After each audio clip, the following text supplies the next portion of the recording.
Welcome to this day's sit, this day's meditation. I invite you today to gather together your intention. Why is it you are here? What is it that you long for? And bring that intention into the core of your system here. And let that sit in your center and say, here is my intention today. And since we've been talking this week about the Brahma Viharas, loving kindness, compassion, sympathetic joy, let that be intention linked to love, to an opening of the heart.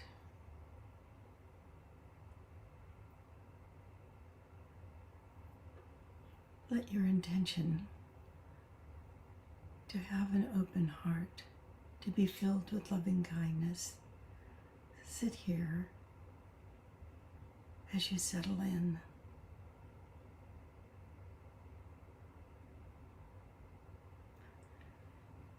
Take a deep breath and let it out. Feel your feet, your legs, your hips. Soften your belly. Let your torso sink into ease in your heart. Let that intention fill your heart.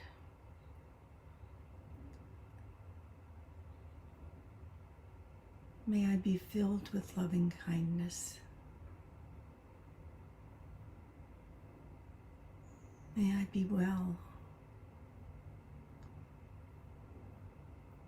May I be peaceful and at ease. May I be happy.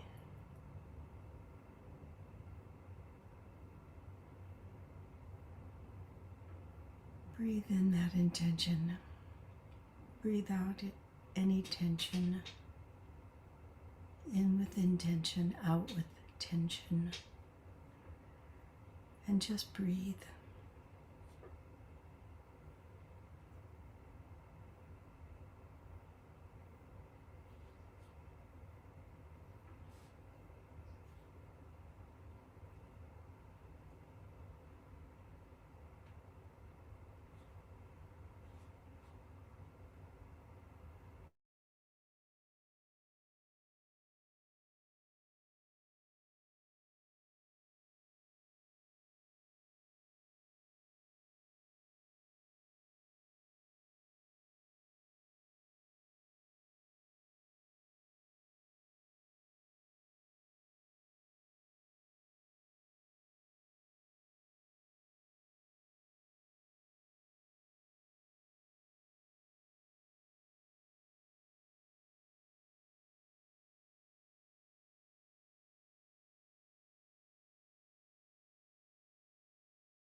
Gently, gently allow your tender heart to be here.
Whatever arises,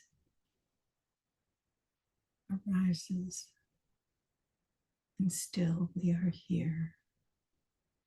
The breath coming and going, in and out, into our tender hearts.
May I be filled with loving kindness. May suffering come to an end. May all beings know delight. May I be happy. May my heart be filled with love and radiate outward with each breath.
Before we open our eyes,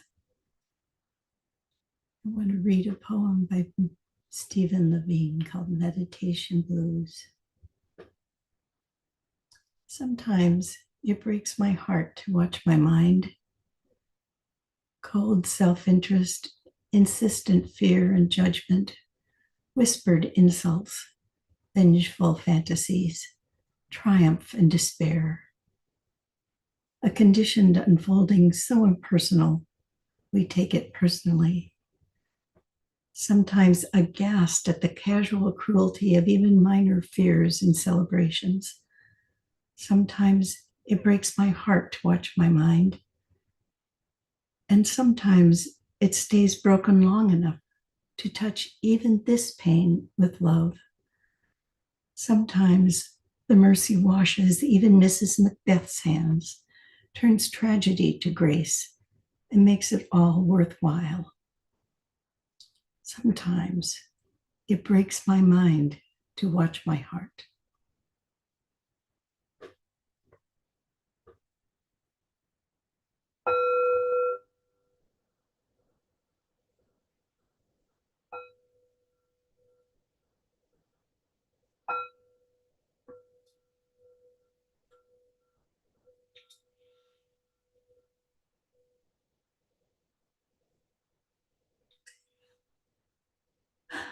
Hello everyone. My name is Maria.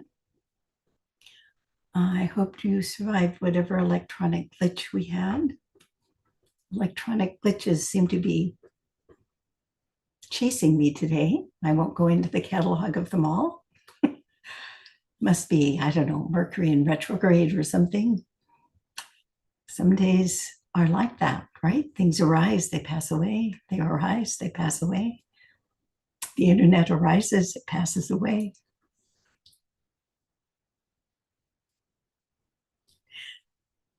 We're going to talk today about equanimity, which seems appropriate to the time. Equanimity being that quality that allows us to be present without despair or over elation for whatever arises in life. That quality that keeps us steady and centered. I'm going to skip the poem I was going to read because I don't know, I felt like Stephen Levine this morning was right. But I'm going to tell you about when I first started practicing. I had as my intention, the intention to be open-hearted, because I felt so protected from the world, so battered, so much the need to protect myself that there were barriers here, and they seemed like complete and strong barriers. And so my intention was to be open-hearted. And after some time, I got to the point where I said, it's really not something I have to construct, or deconstruct. I just need to be open. Ah. And then after more years, it finally came to me that I could shorten the whole thing to be. That what I needed to do was just show up for my life, be present for my life, be totally and completely honest in showing up for my life and seeing me as I am in this moment, being aware of my mind habits, seeing things just as they are. So simple and so difficult. That the way to be open-hearted is to be truly present. Equanimity describes the condition that can arise when one is totally aware of and appreciating the presence of suffering, impermanence, and not self, the impersonal nature of everything that happens, not making it about us, but seeing it, seeing things arise and passing away. Oh, now this is happening. Oh, now this is happening. We've all known the person who seems to be able to walk into the room in the middle of a crisis and just be there without losing their minds, right? And losing themselves to elation or despair. And they just seem to be always centered. How do you think they do that? They look around and they somehow just seem to be there.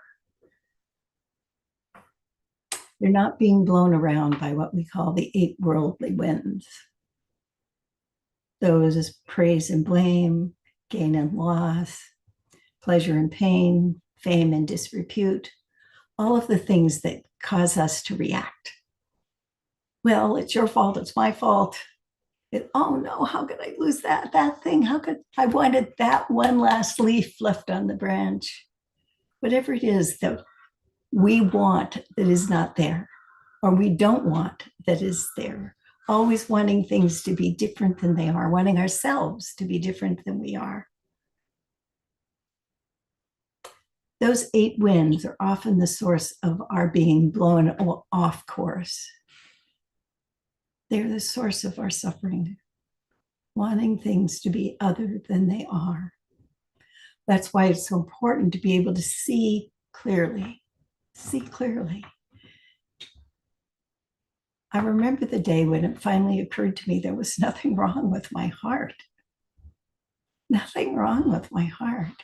It was only the way I was trying to manipulate everything around it, to be safe, to be directed, to be right, to have the right things happening, to be a better person. Meanwhile, the poor heart was just there, wanting to connect, wanting to be with others, wanting to be clear and open. And here I was trying to manipulate everything around me to fit, to make everything better, to be a better person. There's nothing wrong with your heart. It is the quality of equanimity that allows us to be present, to realize the loving kindness in our hearts, to wish well for ourselves and for others, to see the suffering of the world, to allow our hearts to take that in and not be destroyed by that, to experience joy, to wish joy for others. The Buddha in the Dhammapada says, as a solid mass of rock is not stirred by the wind, so a sage is not moved by praise and blame. As a deep lake is clear and undisturbed, so a sage becomes clear upon hearing the Dharma. Virtuous people always let go. They don't prattle about pleasures and desires. Touched by happiness and then by suffering, the sage shows no sign of being elated or depressed. Boy, I messed that up. Let me try again. Touched by happiness and then by suffering, the sage shows no sign of being elated or depressed. Stuff happens, life happens. What we want is to be totally there for what's happening, for our own experiences.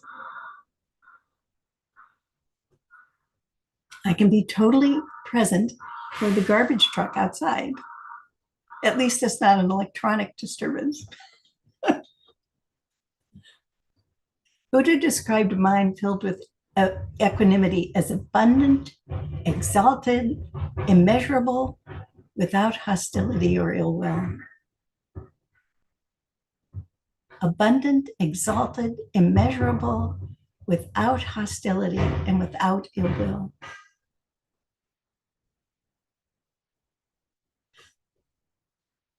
Equanimity doesn't say nothing matters. Equanimity says everything matters. It is totally inclusive. Everything matters, but it isn't about me. You know?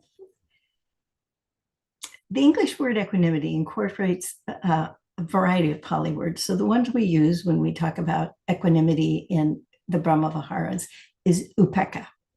Uppeka means to look over.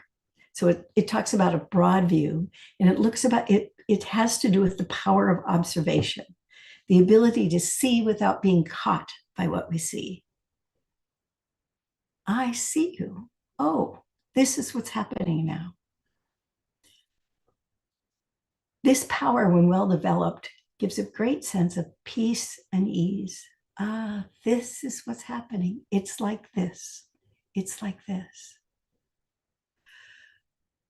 The second way that equanimity is described in Pali uses a combination word, which is tatramaja hatata. So tatra refers to there or all things. It's a kind of all there. They're all things. The second half of it, the middle part, majjha, means middle. So there and middle. And tata means to stand or pose. So it means standing in the middle of. Equanimity is standing in the middle of. You can picture yourself in a room just standing in the middle of. Nothing else is required. You don't have to do something or be something. You just have to be present and say, overview, this is what's happening, and I am still here. I am here in the middle of it. This person who's showing up this way, with all of my gifts and flaws, this person today is standing in the middle of this as I see it. This being in the middle is the balance. It balances the pleasure, the pain, the gain, the loss. the fame, the disrepute. And it says, now this is the one that we're seeing now. It allows us to see the happy person and know that we wish we had been happy, and we take our burned hands out of our pockets and we clap for that person. Oh, this is the one that's experiencing this now. I'm so happy for you. This is equanimity. It's mudita, but it's also equanimity. The movement of the heart when you see people being hurt, people suffering, when you see your own suffering. I'm aware of suffering. I feel my heart being broken. I intend to do something about this because this is what's happening now. I see it and I don't turn away from it. The opening of the heart is the practice of seeing things as they are, not how we would like them to be. Opening to suffering, our own and others, wishing well for all beings, despite what is happening. This opening to suffering and joy must be accompanied by balance. Excuse me. It is the resilience factor. It is the one that allows us to sway with what's happening and be steady, to be buffeted and not torn. Ajahn Chasito was talking about something else, but I love this quote. When we cultivate the heart, we're not concentrating on what appears or disappears, but on the change. Okay, not only is electronic interference here. Let me start again. When we cultivate the heart, we're not concentrating on what appears or disappears, but on the change. When a thought ends, there's a moment of pause, a moment of space. When we don't know something or we don't have an opinion, there's a moment of silence, of emptiness. At that moment, we're listening. We're tending to the present experience rather than creating something. Instead, we learn to allow perceptions and feelings to go through us. We watch our fears, doubts, discontent, and sorrow arise. We become much more transparent, allowing feelings to go through us without holding on or pushing them away. This means opening the mind, sensitizing ourselves to the movement and change of things. Then other beings and the world around can move through us and teach us without taking over. This means opening the mind, sensitizing ourselves to the movement and change of things. Then other beings and the world around can move through us and teach us without taking over.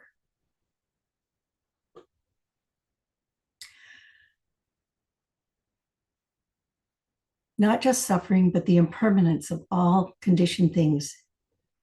These things are not us. Pain and joy may be present, but they're not us, even if we are experiencing them.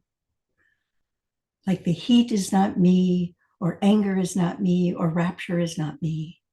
When I clearly see these, I can be present for these experiences as they occur with an open heart, unswayed, offering loving kindness, compassion, sympathetic joy, with no diminishment of myself. I can touch and be touched.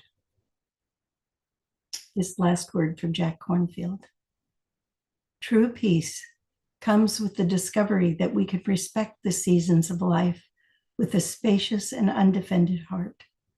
In it, we learn to trust, to rest in the truth of the way things are, to willingly accept the measure of joy and sorrow we are given. Please inhabit your life with your warm and tender heart. Thank you.